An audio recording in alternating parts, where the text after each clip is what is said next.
Man, it is always something with this lady. It is always something, even in a blowout. I mean, this lady just can't get right. Yeah, just can't get right. Stephanie White absolutely blew up on the bench, crash out right in front of Caitlin Clark again. And for whatever reason, this only seems to happen.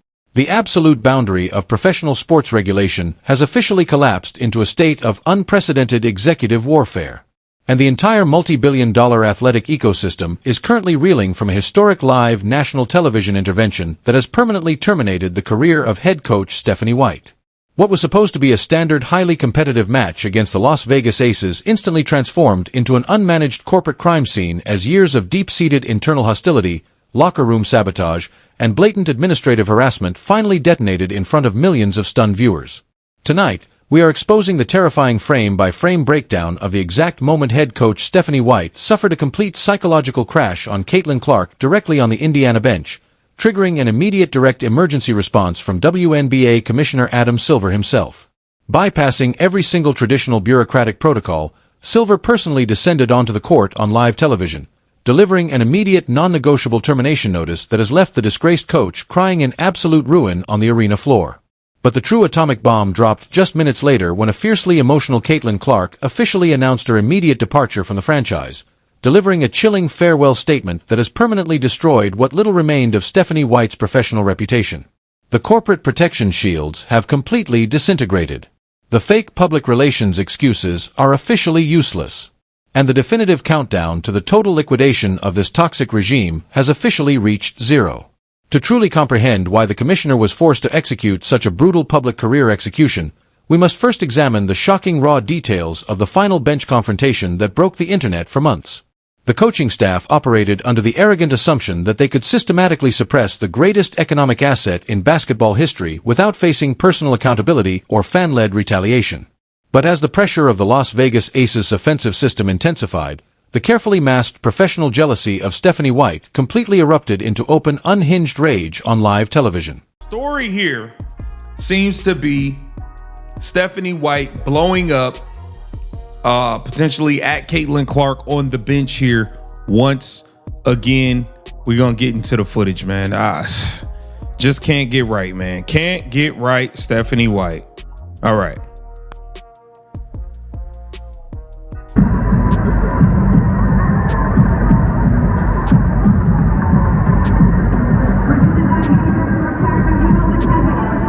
Oh, yeah, she losing it. Oh, yeah, she's snapping. Yeah, she's pissed. Now, a lot of people are saying she was crashing out on Caitlin Clark again. This is in the beginning of that third quarter when Caitlin Clark was in and the Las Vegas Aces made their run. Caitlin Clark, I believe she had a turnover. And you see Stephanie White just snap. And I'll show you Caitlin Clark is sitting right here. This is Caitlin Clark right here. You see her drinking a Gatorade bottle right here. This is Caitlin Clark. And Stephanie White is absolutely losing it. And you see Caitlin Clark right there. When she leans forward, you could tell that's her right here. In a sequence of events that has horrified team sponsors worldwide, White launched an aggressive, screaming verbal assault against Caitlin Clark, forcing her back onto the bench in a desperate attempt to humiliate her and sabotage her historic momentum. This was not tactical coaching. This was a visible, toxic display of targeted administrative harassment designed to break the spirit of a generational star. As Clark sat on the bench in silent disbelief, the global audience watched in absolute disgust as the franchise's leadership chose personal, petty spite over competitive integrity, officially crossing a line that no corporate entity could ever defend.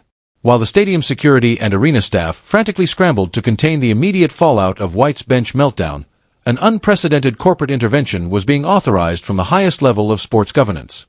Watching the toxic scene unfold on the live broadcast, WNBA Commissioner Adam Silver immediately recognized that the financial and moral credibility of the entire league was actively being destroyed by the unchecked incompetence of the Indiana coaching staff. Refusing to wait for end-of-season evaluations or bureaucratic board reviews, Silver executed a historic executive power play, descending directly onto the court to personally handle the crisis. And is this thing beyond repair at this point?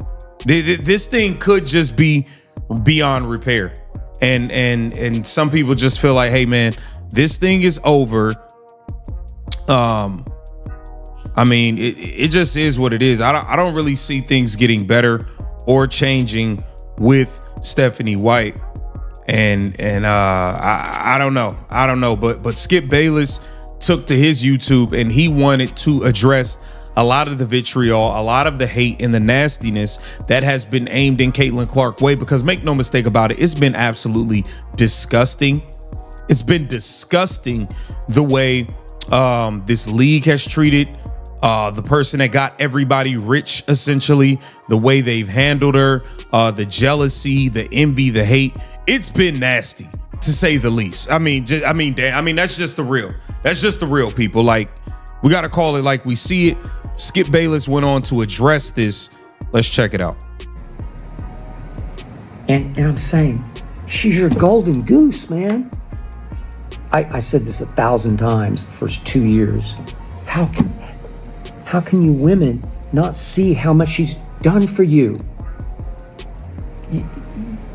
You were flying coach and now you got team planes. Yeah. You're playing before packed houses. Y'all was sitting next to Tom, Dick, and Harry on flights. Caitlin Clark popped up. Everybody got private flights. All flights private as soon as she popped up. Y'all got $1 million contract, all types of stuff that y'all would not have gotten this quickly. I know y'all like to run to say, oh no, we were seeing, incremental year-over-year growth. Well, damn it went from incremental to exponential, goddamn it. She went and turned this whole thing up. Now everybody is eating. Everybody is eating because of Caitlin. In a shocking moment that has permanently changed the legal leverage of professional athletes, the commissioner confronted the Indiana front office and delivered a brutal immediate termination directive. Stephanie White was officially fired on the spot, stripped of her credentials and escorted out of the active team area on live national television, proving to sports organizations worldwide that the era of executive gaslighting and worker intimidation is officially dead. But the absolute climax of this historic evening occurred during the post-game media blackout when Caitlin Clark finally broke her silence and delivered the ultimate devastating blow to her former coach. It affects me a little bit more than I do put on, and I would never change any of that for the world, but I think it's important that people do remember that part of it too. So, at the same time, it's really interesting to me because, even I turned the TV on Sunday, and that game was on Wednesday, and that's all people are still talking about, and I feel like that's just a real disservice to our league. And I get it. You talk about it. You talk about whether it's flagrant. You talk about whatever it is. But to continue to beat down, and then for the narrative to be taken other places that is really just that's just really not acceptable, I think it's hard to see, and it's a disservice to my team, but it's also a disservice to the other teams in this league and the other players in this league. There's so much amazing talent, and there's so many amazing players that are playing at an incredibly high rate, and I remember, I think it was Sunday or Saturday, whatever day that was. I remember watching them discuss it on. Standing before a packed room of stunned reporters, Clark officially announced that she was walking away from the toxic environment, delivering a jaw-dropping farewell statement that has sent shockwaves through the corporate offices of the league. With tears in her eyes, Clark openly declared, "She ruined me. She tried to destroy everything we built, exposing the systemic behind-the-scenes betrayal, broken promises, and targeted isolation she was forced to endure under Stephanie White's regime." What he said. Caitlin Clark did not build the WNBA. The WNBA was built on the backs of many people who came before Caitlin Clark, most of them being sisters, meaning black ladies. That's irrelevant. The Cynthia Coopers, the Sher. That's actually irrelevant. The race that they were is irrelevant. That's the WNBA's problem. The race of whoever built the WNBA is irrelevant. Do you see NBA players saying the NBA was built off of white guys? I mean, come on. What conversations are we having? Cheryl Swoops of the world. Oh, George Mikan. No, Lisa Leslie's of the world. Maya Moore's of the world. List goes on and on. Don't get me wrong. I ain't forget Diana Taurasi. One of the GOATs. I ain't forget about her. I ain't forget about Sue Bird. I ain't forget about Breonna Stewart. I certainly ain't gonna forget about Sabrina Ionescu. I'm not gonna forget about any of these other players. But you got a lot of sisters that have balled in the WNBA for years, that made the WNBA what it was. And don't get me started with Asia Wilson. What did they make it? What did they make it other than a business that feeds, that steals money, essentially? What did they make it other than a business that wasn't profitable? That's a genuine question that I want people to actually answer. What did they make it? They didn't do anything for the WNBA other than just play in it. In terms of bringing attention and eyeballs and profitability to it, they didn't do anything. You can argue the founding fathers of the WNBA, like Cheryl Swoops and Cooper and them, you can argue that Clark's unfiltered confession did not just validate the fans' worst fears. It completely demolished the coaching staff's remaining professional credibility, transforming White from a disgraced coach into an absolute institutional outcast. This historic departure has plunged the Indiana franchise into a state of total unmanaged panic, forcing primary sponsors to immediately withdraw their marketing budgets to avoid being associated with the radioactive fallout of this unprecedented executive scandal. The modern landscape of professional women's athletic entertainment has officially crossed a definitive point of no return, proving that no coach, executive, or bureaucratic entity is safe from absolute accountability when they choose to abuse and suppress generational talent.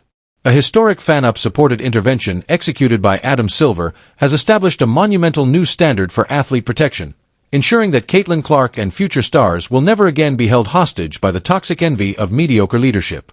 The old ways of institutional silencing have been violently dismantled on live television. Their players, they turn into fucking Ray Charles when Caitlin Clark tries to pass the ball to them.